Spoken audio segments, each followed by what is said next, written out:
بسم اللہ الرحمن الرحیم۔ حضرت سلیمان علیہ السلام کے دربار میں ایک آدمی ڈرتا ہوا حاضر ہوا۔ مارے ہیبت کی اس کی آواز نہیں نکل رہی تھی۔ چہرہ دھلے ہوئے کپڑے کی طرح سفید ہو گیا تھا۔ حضرت سلیمان علیہ السلام نے اس کی کیفیت ملاحظہ فرمائی تو پوچھا، اے خدا کے بندے، کیا بات ہے؟ تو اتنا گھبرایا ہوا اور مضطرب کیوں ہے؟ اس نے عرض کیا، یا حضرت، مجھے اسرائیل علیہ السلام نظر آئے۔ اس نے مجھ پر ایسی غضب آلود نظر ڈالی کہ میرے ہوش و حواس گم ہو گئے، رواں رواں تھرا گیا۔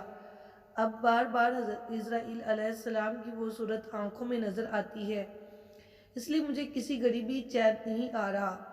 اس نے التجا کی، آپ ہوا کو حکم دیں کہ مجھے یہاں سے ہزاروں میل دور ملک ہندوستان میں چھوڑ آئے۔ ممکن ہے اس تدبیر سے میرا خوف کچھ دور ہو جائے۔ حضرت سلیمان علیہ السلام نے اسی وقت ہوا کو حکم دیا کہ اس شخص کو ہندوستان کی سرزمین پر چھوڑ آئے۔ جو ہی اس شخص نے زمین پر قدم رکھا، وہاں حضرت اسرائیل علیہ السلام کو منتظر پایا۔ آپ نے اللہ کے حکم سے اس کی روح قبض کر لی۔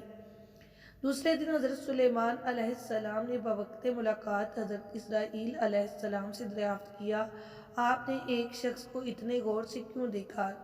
کیا آپ کا ارادہ اس کی روح قبض کرنے کا تھا یا اس بیچارے کو غریب الوطنی میں لاوارث کرنا تھا؟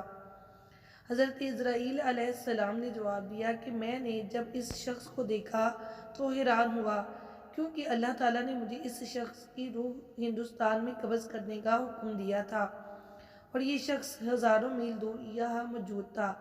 حکم الہی سے میں ہندوستان پہنچا تو میں نے اس کو وہاں موجود پایا۔